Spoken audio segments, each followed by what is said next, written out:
আপনারা দেখবেন নির্বাচনের পরে মাননীয় মুখ্যমন্ত্রীর নেতৃত্বে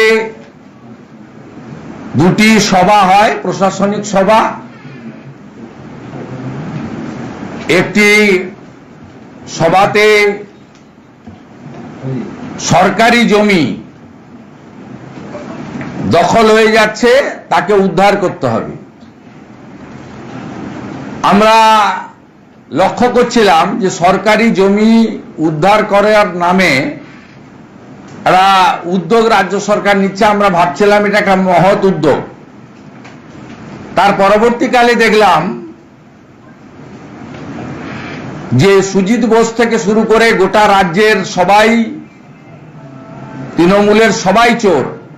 একমাত্র সাধু হচ্ছেন রাজ্যের মুখ্যমন্ত্রী। তিনি একমাত্র চুরি চামারি এতে থাকেন না, জমি দখল এসবে থাকেন না। তিনি তা বললেন তৃণমূলের সবাই চোর, এবং বললেন সরকারি আধিকারিক, পুলিশ, তারাও চোর। এবার চোরের লাইন লেগে গেল। ডাকগ্রাম ফুলবাড়ি চোর, এসজেডিএ চোর, এইচডিএ চোর, সুজিত বসু চোর, গৌতম দেব চোর। আমাদের কথা না, আমরা ভোটের সময় বলেছি, এটা মুখ্যমন্ত্রীর কথা যে সবাই চোর। তারপরে আমরা দেখলাম যে সরকারি জমি উদ্ধার হচ্ছে না, বিশেষ বিশেষ জায়গায় সাধারণ গরিব মানুষ, তাদেরকে আগাম নোটিশ না দিয়ে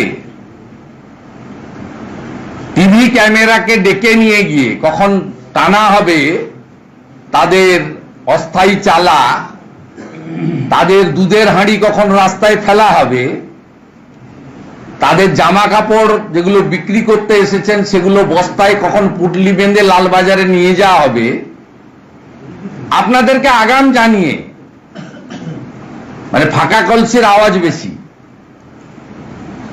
মানে যতটা কাজ দেখানো তার থেকে বেশি প্রচারের আলোতে আসা। আমরা এটা গত 2-3 দিন ধরে দেখছি। পৌর এলাকায় নাগরিক পরিষেবা, পরিচ্ছন্নতা এর পক্ষে ভারতীয় জনতা পার্টি। আপনি পুরসভাতে ভিভিপ্যাট বাদ দিয়ে পুরনো ইভিএম মেশিনগুলোতে ভোট করে ছাপ্পা মেরে যে জিতেছিলেন 22 সালে, এবারের ভোটের ফলে সেটা প্রমাণ হয়েছে। সেই কারণে কলকাতা কর্পোরেশন সহ 69টা পুরসভাতে ভারতীয় জনতা পার্টি জিতেছে। এটা হলো আপনার গাত্র দেওয়ার আসল কারণ।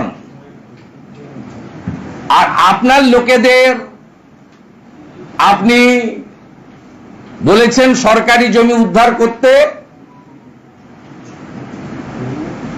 আপনি আপনার লোকেদের বলেছেন ধরে আনো, বিনীতের লোকেরা বেঁধে আনার কাজ শুরু করেছে। আমি আপনার কাছে প্রশ্ন করতে চাই মাননীয় মুখ্যমন্ত্রী,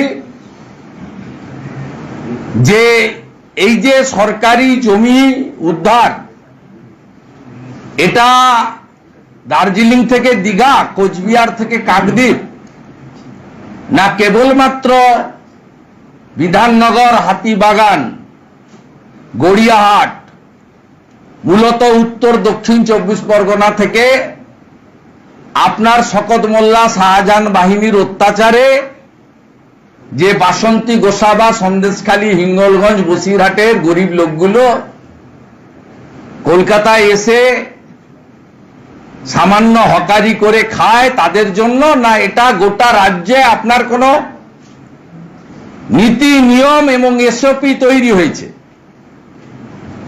আমি রাজ্যের বিরোধী দলনেতা হিসাবে বলবো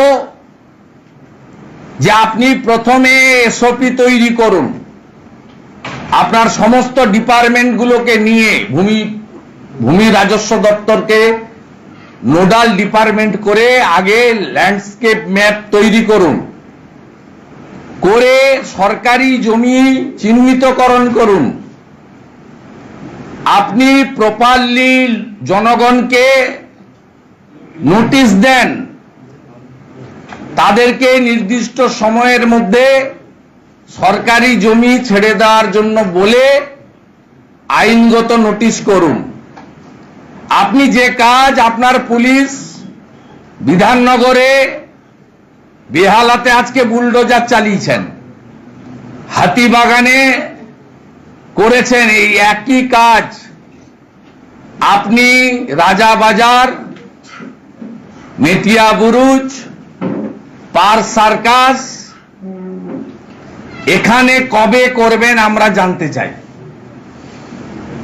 আমরা জানতে চাই গার্ডেন রিজ বন্দর এলাকার হুকিং কবে সিএসসি কাটতে যাবে।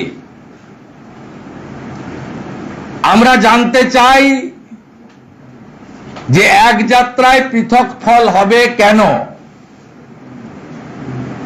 আমরা শহরের পরিচ্ছন্নতা, নাগরিক পরিষেবা, ফুটপাত, পথচারীর এর সঙ্গে কোনো দ্বিমত আমরা পোষণ করি না। আমরা মনে করি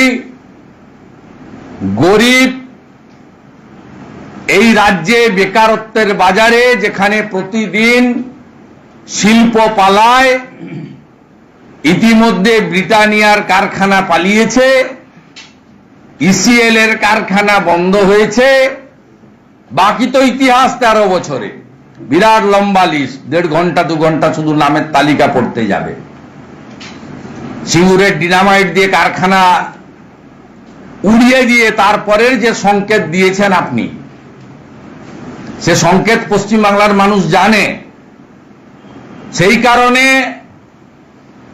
সংবেদনশীল, সচেতন এবং কনসাস ভোটার যারা থাকেন শহর এলাকায়, তারা এবারে অনেকাংশে এত জোর জুলুম, হুমকি, সন্ত্রাস, আইপ্যাক, পুলিশ থাকার পরেও অনেকেই মুখ ঘুরিয়ে নিয়েছেন। সেই কারণেই বিজেপি 2,33,27,000 ভোট, প্রায় 39% ভোট পেয়েছে। আমরা একটু আগেই একটা চিঠির কপি পেলাম।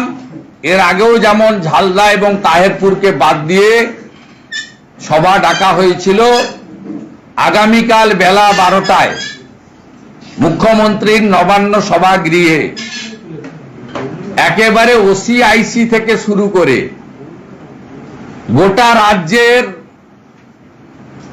নিচ থেকে উপর সমস্ত আরবান এলাকার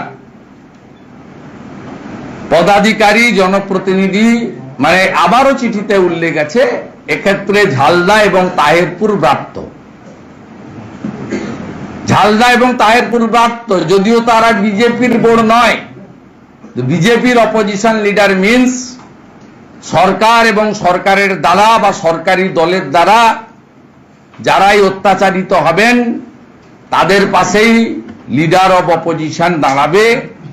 লিডার অব অপোজিশনের কাজ এইটা। আমাদের ভিডিও ভালো লাগলে লাইক এবং শেয়ার করুন। কমেন্ট সেকশনে গিয়ে জানান আপনাদের মতামত। আরও ভিডিও পেতে আমাদের চ্যানেল সাবস্ক্রাইব করুন এবং প্রতি মুহূর্তে খবরের আপডেট পেতে প্রেস করুন বেল আইকন।